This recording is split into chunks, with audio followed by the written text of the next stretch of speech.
Minsan kailangan lang talaga natin ng tiyaga. Pero syempre pag may tiyaga, may nilaga. So, magandang araw sa ating lahat. Meron ako papakita sa inyo isang guide para sa mga nakabili sa akin ng CKP tester. So, yung mga nakabili ng pang Yamaha only. So, para gawin natin siyang universal para magamit natin sa Honda. Kasi yung Honda natin, meron tayong halos parang limang klase. Meron tayong old na type, yung ganito siya, yung socket. Meron naman tayong yung socket niya ay ganito. Ito Honda rin to. Ayan o, color coding. May Honda na ganyan type. Then yung latest ngayon, yung pang Genio o Henyo, ito na yung socket niya. Ganito na siya. So, para sa mga Henyo na type, ang gagawin lang natin, salpak lang naman to. Pares lang din ang coding ng Henyo sa Yamaha. Okay, so same lang din. Magkaiba lang ng process kung paano siya diagnose. Papakita ko sa inyo mamaya. Ngayon, para ma-test natin yung mga ganitong type or yung mga ganitong type, so kailangan natin makatabi ng ganito. Ito kasi pang Yamaha ito. So, gagawin lang natin dito kapag meron tayong natabing Yamaha na sira para makapag test tayo ng pang Honda. Putulin na lang natin to kasi sa mga binili nyo guys, sa mga promo or yung mga mas low version na nabili nyo, hindi siya universal na may kasamang ganito. Pero pwede nyo siyang gawa ng paraan. Gagawin natin dyan. So, puputulin lang natin to. Yan, kung ito yung pang Yamaha, puputulin natin to kasi ganito kasi mangyari. Kung ito na yung nabili nyo, isasalpak nyo yan dyan. Ayan. Okay. Then, ito na yung gagawin yung pang universal. So, puputulin nyo yan. Okay. So, katin nyo lang. Gusto nyo dito sa mahaba or dito banda. Pwede rin naman dito banda. Ayan. So, putulin lang yan. Ayan. So, pag naputol nyo, ayan na siya. Medyo marumi lang. Punasan ko muna. Medyo marumi lang yung wire.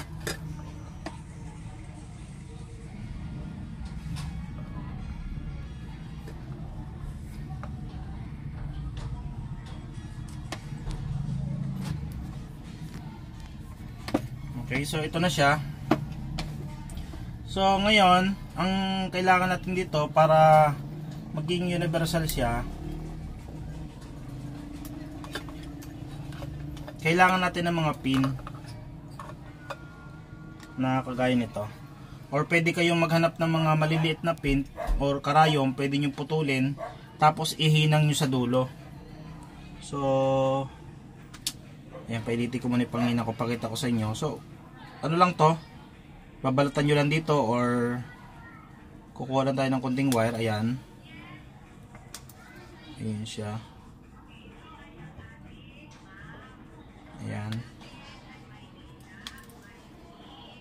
So kailangan natin ng 6 na pin. Okay, kasi isa dito positive, isa dito negative, isa dito pulsar, tapos yung tatlo yan yung hole 1, hole 2, hole 3. Okay, mamaya ituturo ko sa inyo kung saan yung mga wire na yan para matrace nyo kung saan yung para sa hole 1, alin yung para sa positive. Ngayon, iipitin natin itong mga pin na to sa dulo. Yan. Okay lang yan, magkabalik-baliktad. Uli ko ituro sa inyo yung mga pin. Yan, ganyan lang. Tapos kailangan nyo dito ng heat shrink or tape kung wala kayo nun. Ayan, ganyan lang gagawin natin. So lahat yan ilagay natin dito.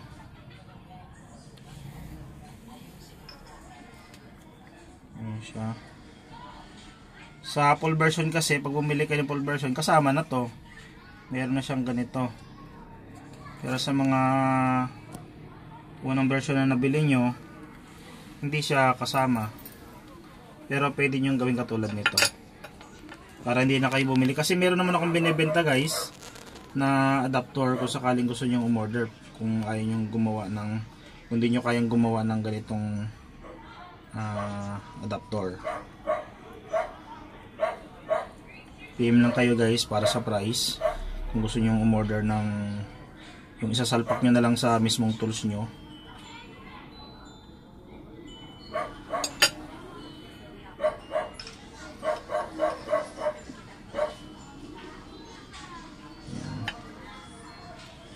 Fast forward ko na lang to para mabilis.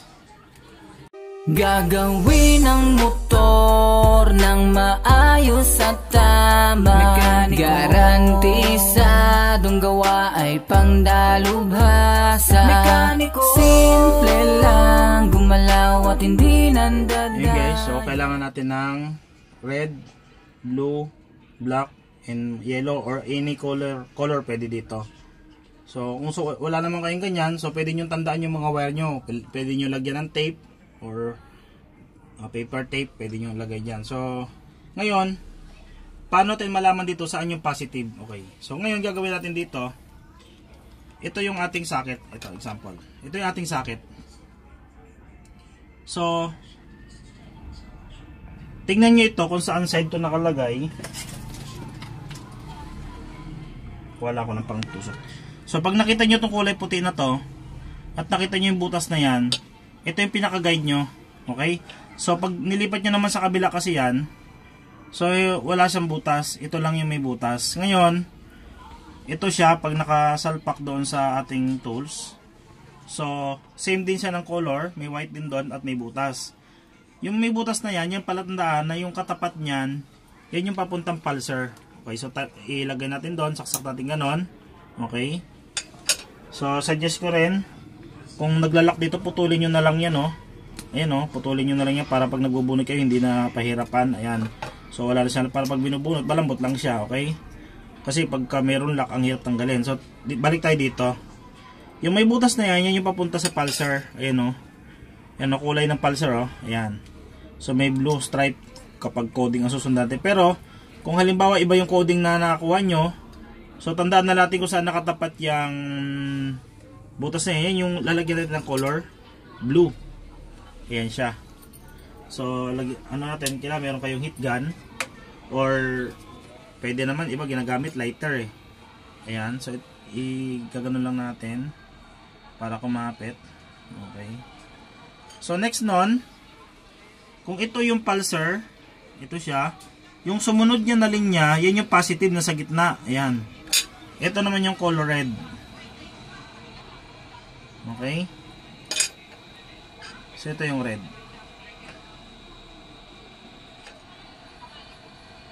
Ayan.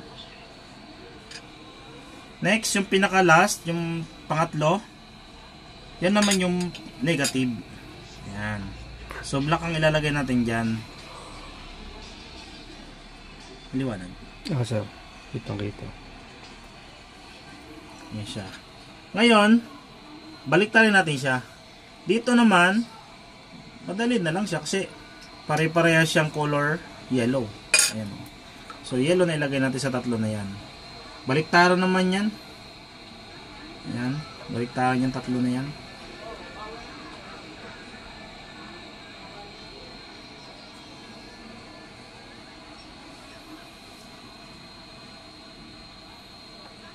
Ayan siya.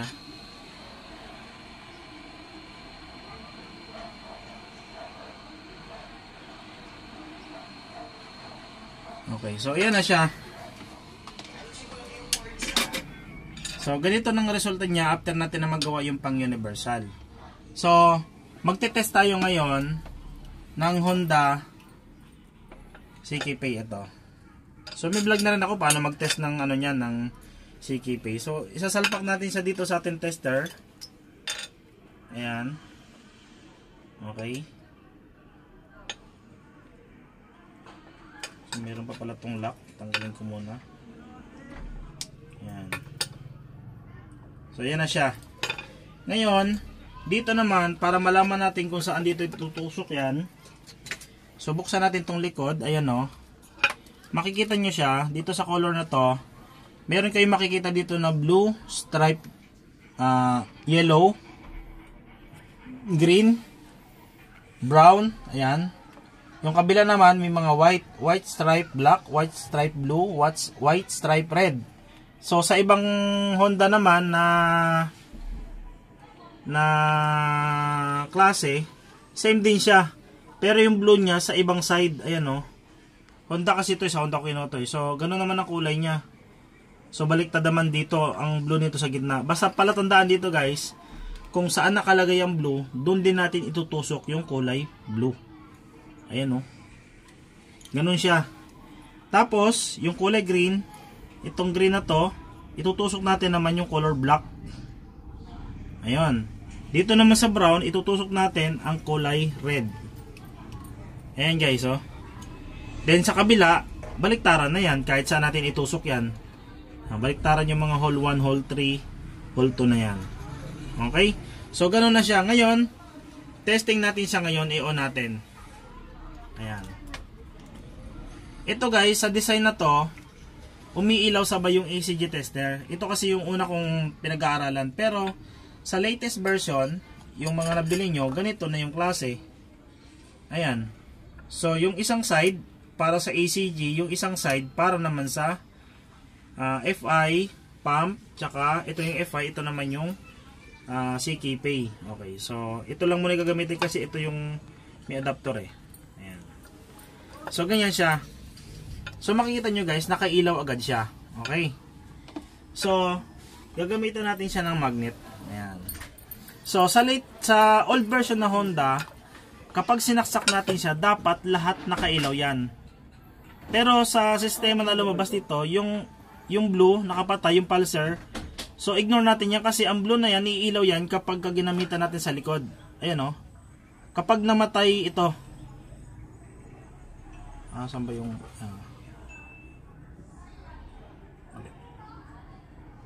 wala. Hindi na tama ng magnet. Okay. Ayan. So, dapat pag namatay ito, iilaw yung blue, counter siya. Hindi katulad yung Honda na yung ganito yung socket, nakailaw agad lahat. Ayan. Baliktad yan guys sa pagda-diagnose ng pagte-testing ng Yamaha. Okay. So, pag umilaw yung blue, ibig sabihin, good yan. Tapos namatay ito sa ganitong klase na CKP ha. So, mamagnetin natin dito sa kabila. Ayan. Iilaw siya. Mamamatay yung blue. Ibig sabihin good. Okay. Pero, kapag umilaw to at umilaw to, ibig sabihin nagsabay, sira yung linya na yan. Grounded. Then, testing natin yung isa. Testing natin yung isa. Ayun. So, makikita nyo guys, para siya mamatay, para matesting natin, dapat dito tayo pupunta sa likod. Ayan. So, pag namatay, ibig sabihin good, pero pag hindi namatay, umilaw at bumalik, sira yun. Ganon din dito. Ganon din dito. Okay? So, ganon lang guys, pagda-diagnose yan. Ay, pagte-testing, diagnose. Kulit ah. Ayan. Okay? So, ganon lang pagte-testing yan. Okay? So, ito lang. Countera lang yung dalawa. So, same lang dito guys sa mga ibang mga Honda na ibang socket or iba yung kanyang color coding. So, ang tayo pala tandaan lang, sundan nyo lang yung sinabi ko sa inyo, yung laging blue. Yan lang yung blue pala tandaan natin. Ngayon, sa Henyo type, madali lang siya. Yung Henyo naman na CKP, kasalpak nyo na lang dito. Ito siya, oh. Iba rin yung CKP niya. Bali, 4 siya. Hindi katulad nitong old, 3. Sa Henyo, 4. Okay. So, saksak natin. Ayan. Off. On. Ayan. So, tingnan nyo, hindi umilaw. Ngayon, mamagnetin ko siya. Ayan. Pero, hindi siya namatay. Ibig sabihin, good. Kasi Honda yung tinetesting natin. Sa Yamaha kasi, dapat mamatay siya. Dito naman sa kabila. Ayan. Ayan. So, ibig sabihin yan yung good. Yung blue, para mapailaw yan, counter sila ng isa. Medyo hirap ulihin ah. Ayun. So, mamamatay yung 3, iilaw yung blue. Ibig sabihin yan yung good, hindi siya namamatay. Okay? So, pag Honda, iba rin yung style, iba rin yung pag Yamaha. Okay guys, sana nasundan nyo yung guide guys. Then, pag may mga question or hindi nyo na-gets, pwede naman kayo mag-message doon sa group chat natin. Meron namang group chat ito. Okay? So, magandang araw sa ating lahat.